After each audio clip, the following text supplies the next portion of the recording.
So I've been charging these batteries up now for almost a week at a very low level, 2 amps. And since we're basically about 400 amp hours, we could see how that would take that much time. This is our back battery pack.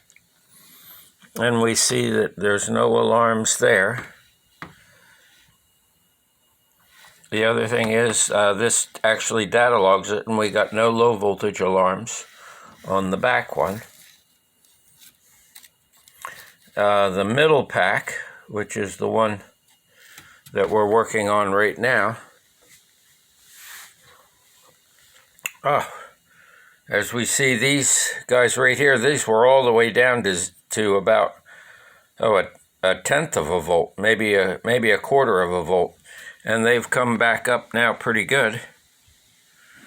And our battery's in the front, which this was another one that was all the way down.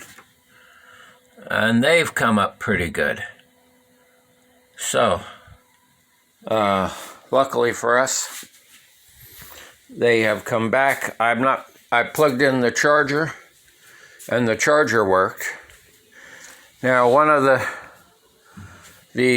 owner of the car, who's had a lot of people do different things to it, and had somebody come and critique my work, and decided that there was a lot of stuff they weren't happy with. One was an electrician that charged him $800, and this is the charging plug, which should have gone somewhere. I thought the guy doing the body work and everything would put that in. I thought that was the idea. It didn't get mounted. And these two little wires are the wires that tells the car that the device is plugged in, so you can't drive away while it's plugged in. And this is what plugs into the charger. I was told that the electrician grounded the battery pack to the ground wire there, which would be really bad. Luckily, that didn't happen. This is pretty much the way that it left here. It hasn't even been mounted, which we can make a mount if they decide. I thought you'd put it somewhere on the outside or whatnot, but now that all the body work is done, that is there.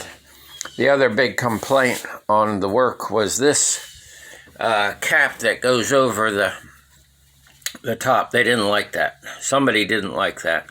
When it came in, both these guys were peeled back as far as they could go. So, yeah, we're going to fix that. Although, once we fixed it, you won't be able to peel back a cover and charge the batteries the way I am now. But we'll make that so it's accessible for any, well, whatever. We'll do whatever the customer wants to. I think what is going on here is a lot of people are telling him different things. We're going to take half of the batteries out because we got too many batteries in here.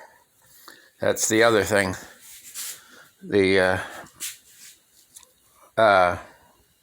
So the problem is, we turn it on and now we turn our meter on, which that tells us that we're at 112 volts, which that's, or no, 130 volts, which is, that's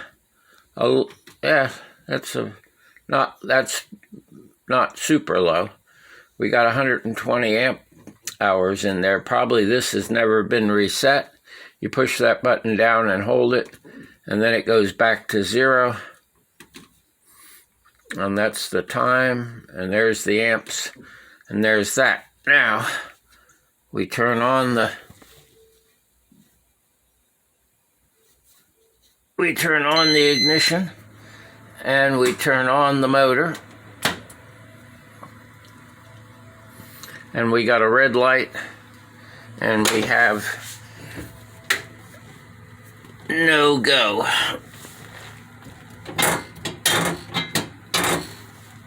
so we don't know what the problem is. But there is some other problem. Tachometer's out and having some work done on it. So that's where we are right now. Very interesting car. Very nice paint job.